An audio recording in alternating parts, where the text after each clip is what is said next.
The manager of a large office noticed an employee and asked for his name. The worker replied, "John." The manager scowled and said, "Look, I don't know where you worked before, and I don't know how it worked there, but I don't call anyone by their first name. It breeds familiarity. That leads to a breakdown in authority. I refer to my employees by their last name only. Smith, Jones, Baker. You got that? Okay. I'm to be referred to as Mr. Robertson. Now that we have that straightened out, what is your last name?" Whereupon the new guy sighed. "Darling. John Darling is my name." To which the new boss replied, "Nice to meet you, John." Names are important. The Bible is full of them. And a whole bunch of them come in the very first chapter of Matthew's Gospel, which is our text for this morning. But I've actually read that text, and it begets a lot of boredom. It's just name after name. And so I've decided to spice up our Bible reading for today. It's just a little bit. And I'm not going to read the text directly as it's written. So you won't hear me say the Word of God at the end of it, but it's in there. I'm just going to add some explanation of who some of these people are. But I also need you to help me. This is what we are going to do. And the first service did it very well, so I have high hopes that you will do it well also. As I'm reading, I'm going to give you some hand signals. And I expect you to respond to them. I kind of need everybody to help out. So I've got someone in the back with a squirt gun. Actually, I don't, but I wish I had. Here's what we're going to do. When I do this, what do you think your response should be? Yay! Yep. Cheer. Clap. If I do this, good. You're catching on. Now, this one's a little more difficult, and they had some difficulty with this. The next two they kept confusing, but if I do this, huh? Got that? Huh? Okay. And then if I go like this, remember we're talking about people, so if I go like this, who? So, really?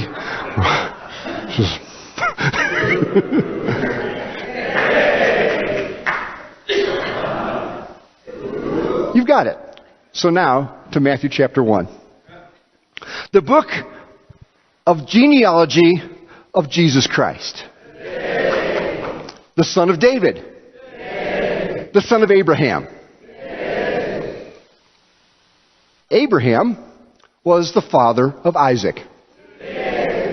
And Isaac the father of Jacob, who stole his brother's birthright. And Jacob was the father of Judah and his brothers, who sold Joseph into slavery. And Judah the father of Perez and Zerah by Tamar. And Perez the father of Hezron, and Hezron the father of Ram, who has a car named after him. Ram was the father of Amminadab. Amminadab the father of Nahshon. Nahshon the father of Salmon. Salmon the father of Boaz by Rahab, the prostitute. No, just, huh? Yeah, my bad. Boaz was the father of Obed by Ruth, who is a great woman whose story is told in the book of the Bible which bears her name. Obed was the father of Jesse, and Jesse the father of David the king. David the king was the father of Solomon by the wife of Uriah, who he murdered. Solomon was the father of Rehoboam, who was a good king, but one who disobeyed God for several years of his life. Rehoboam was the father of Abijah, who had 14 wives. And Abijah was the father of Asaph. Asaph was a good king, but later disobeyed God and died of gangrene of the feet. Asaph was the father of Jehoshaphat, a king who ruled wisely most of the time. And Jehoshaphat was the father of Joram. And Joram, the father of Uzziah, whose pride caused his downfall. Uzziah was the father of Jotham, a very good king in every way. But Jotham was the father of Ahaz, a very bad king in every way. And Ahaz was the father of Hezekiah, who cleansed the temple and reestablished the kingdom. Hezekiah was the father of Manasseh, who ruled for 55 years, but was evil for most of that time. And Manasseh was the father of Amos, and Amos the father of Josiah, who did right in the eyes of the Lord. Josiah was the father of Jeconiah and his brothers at the time of the deportation into Babylon. And after the deportation to Babylon, Jeconiah was the father of Shealtiel. Shealtiel the father of Zerubbabel, who was a governor chosen by God. Yeah. Zerubbabel was the father of Abiud. Abiud the father of Eliakim. Eliakim the father of Azor. Azor the father of Zadok. Zadok the father of Akim. Akim was the father of Eliud. Eliud the father of Eleazar. Eleazar the father of Mathan. And Mathan the father of Jacob. Not the one that was mentioned earlier. Jacob was the father of Joseph the carpenter. The husband of Mary. Of whom Jesus was born, who is called the Christ. Thus we are told of the family tree of Jesus. And what a strange tree that is. Great highs and great lows. Well-known names and names that we hardly remember. And amazingly, the names of both men and women. For including women in a genealogy was not really normal. Today, we're going to look at the 4 women in that genealogy. And next week, we'll look at others in this genealogy. But these 4 women teach us so much about the family of God that it's worth investigating why Matthew would put these 4 women into the genealogy of Christ. Because their inclusion in Matthew chapter 1 reminds us that there is great hope for the holidays. It begins with a very basic fact about these women. All 4 of these women were pagans. And there is hope for the pagans. Tamar was a Canaanite. Rahab was a Canaanite. Ruth was a Moabite. And Bathsheba was, if not a Hittite, she was at the very least married to a Hittite. Now, this doesn't seem that significant to us today, but it was extremely significant to the Jew of Jesus' day. Because the dividing line between the Jew and Gentile was one which represented huge differences in the way you responded to one another. And although from early on in Genesis there was the promise that every nation of the world would be blessed through the nation of Israel, there was still this idea that there were people who were in the family and people who were out of the family. And that if you weren't born into the family, if you didn't have a Jewish line, you were plumb out of luck. The best you could do is become a God-fearer. But you couldn't be fully integrated into the family of God. And here in the first chapters of the New Testament, God says to us, you are welcome in my family. And it's possible that somebody here is Jewish by bloodline, but it's unlikely. Which means that all of us are impacted by the inclusion of the Gentiles into the family of God. And a part of the Christmas message is that we are all capable of being included in the family of God. That the family of God is not merely reserved for those people who were born with the right parents. There is hope for the pagans. There's hope for the outsiders. There's hope for those who don't have the privilege of birth to be in the family of God. There's hope for us. Interesting side note is that not only were they pagans, but they were women. And that was not a good thing. But part of the gospel story is the elevation of women. Part of the gospel story is that women are important. Part of the gospel story is that God has bestowed His love not merely upon men, but upon women as well. That God is an inclusive God who has invited pagans, who has invited those on the outside to come in and be a part of His family. There is no longer Jew or Gentile, slave nor free, male nor female. There are simple people who are part of the family of God. This is an integral part of the gospel story. The second thing we learn from these four women, not only is there hope for the pagans, but there is also hope for the powerless. The story of Tamar is found in Genesis chapter 38. It's a passage which you've maybe read. It's only one chapter of Scripture, but she is amazingly mentioned again in Matthew chapter 1. But in Genesis chapter 38, we read the story of this Canaanite woman who marries one of the sons of Judah. And the Scripture tells us that he was wicked. So wicked was he that God eventually killed him, had him die.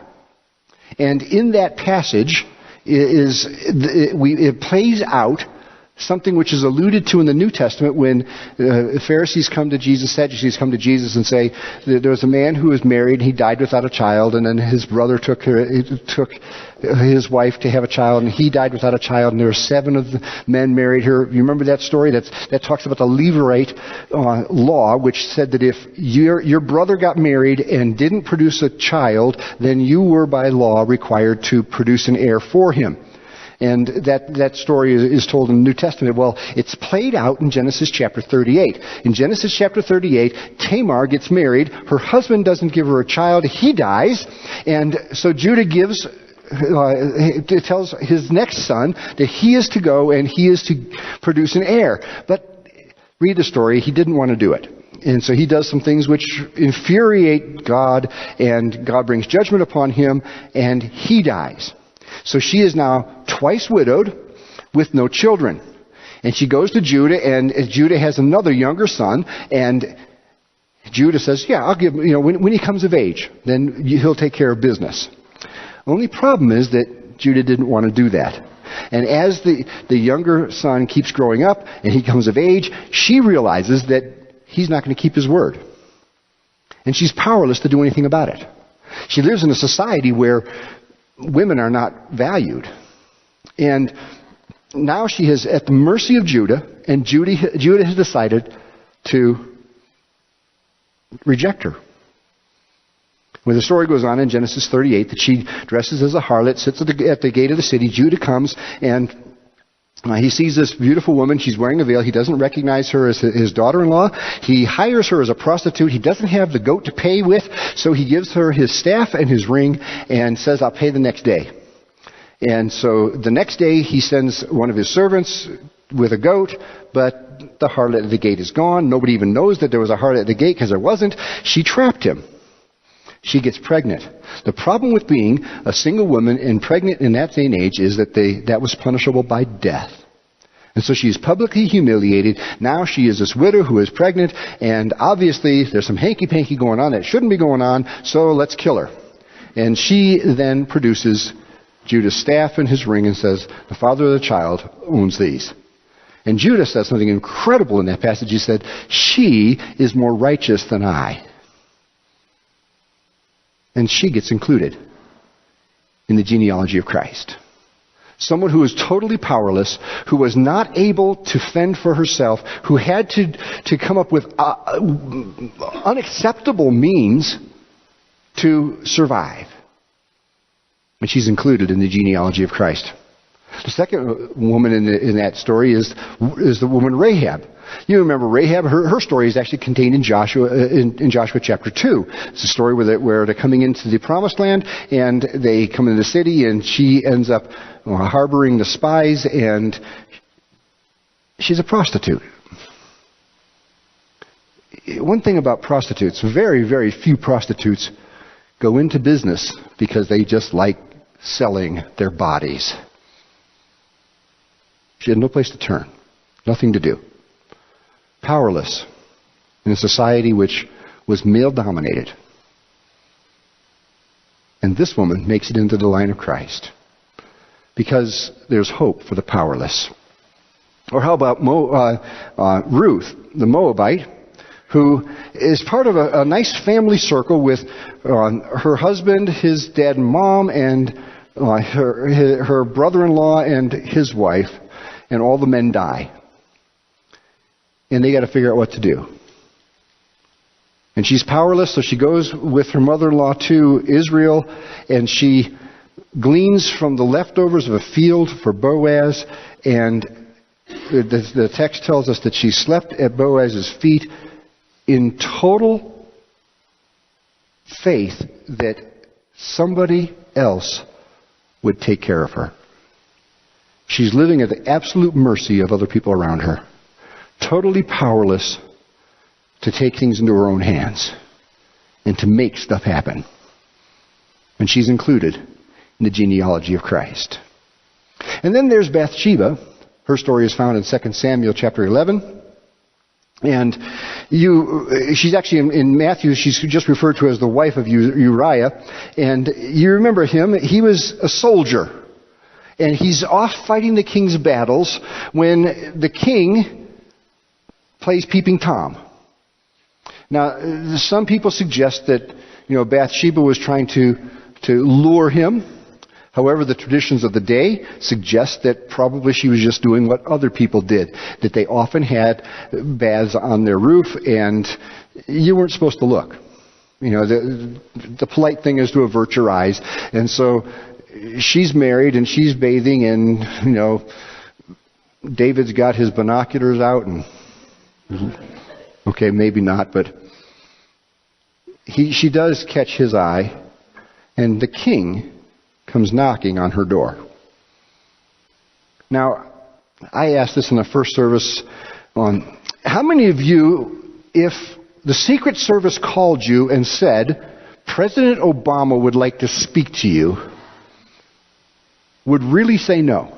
You might say, well, I'm not of that political party, so I don't want to talk to him. But how many of you would think, wow, I get the opportunity to talk to the president?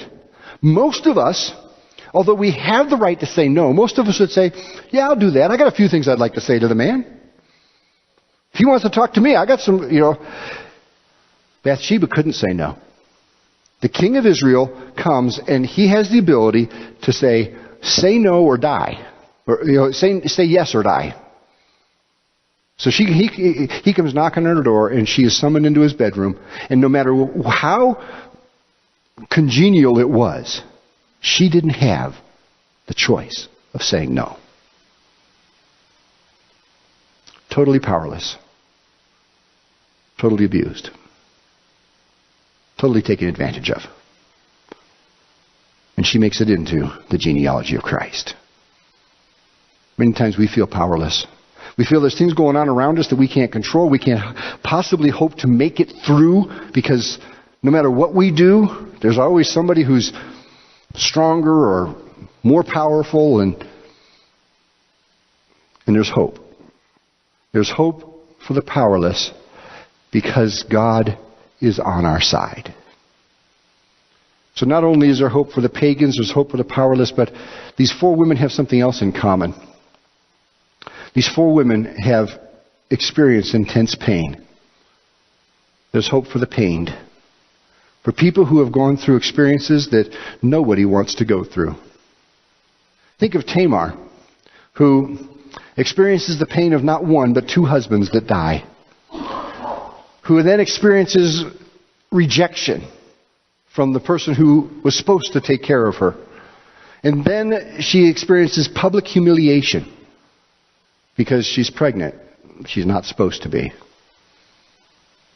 Incredible pain. Rahab, we know the least about the pain in her life, but how about Ruth? Ruth, who has the pain of a husband that dies. The pain of leaving her home and traveling to a foreign land in the hopes that someone will take care of her. And then there's Bathsheba. Imagine this. No matter how you play out the scenario with Bathsheba, it's not good for her. If she was a full willing participant, if she really didn't like Uriah and she enticed David, there had to be a time when she looked in the mirror and said, "What on earth did I do?" Like right after David murdered her husband. Not only is the guy that you just slept with a philanderer, an adulterer, but he's a murderer. There's a good trade. Uriah, the honorable man of integrity, for David. And she does get pregnant, and what happens to the child? The child dies.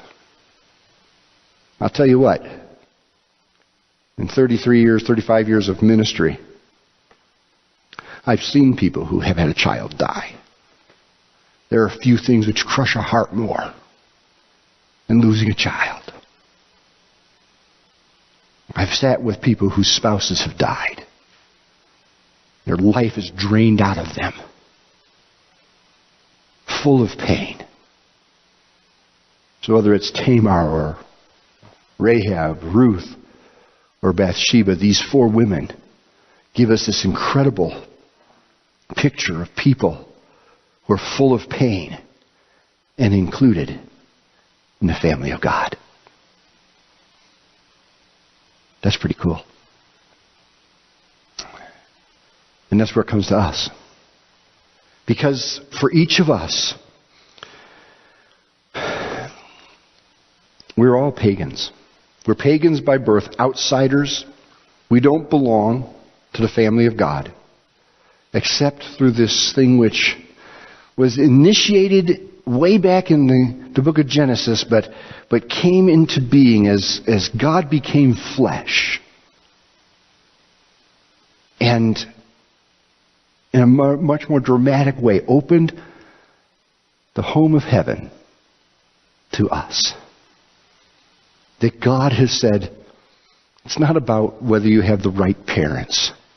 It's about your faith. That God has said to each of us, no matter how powerless you may feel, and we live in a time when often it seems as though we are totally powerless. Some people suggest that if we just all carried guns, then we'd be safer.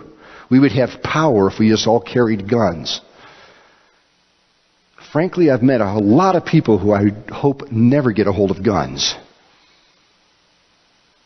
And even if we all carried guns, it doesn't prevent somebody from getting trigger happy. The reality is, in our world, we are powerless.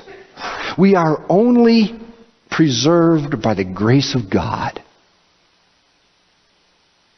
And no matter how powerless you feel in your individual life, whether it's at work or at your home, God says, enter my family, where the powerless have been given the power to become children of God, the right to become adopted into His family.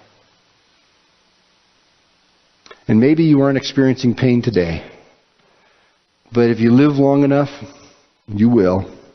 And unless the trumpet sounds, real soon, it's likely that sometime soon you're going to face pain. A spouse who dies, a child who dies, a parent that dies,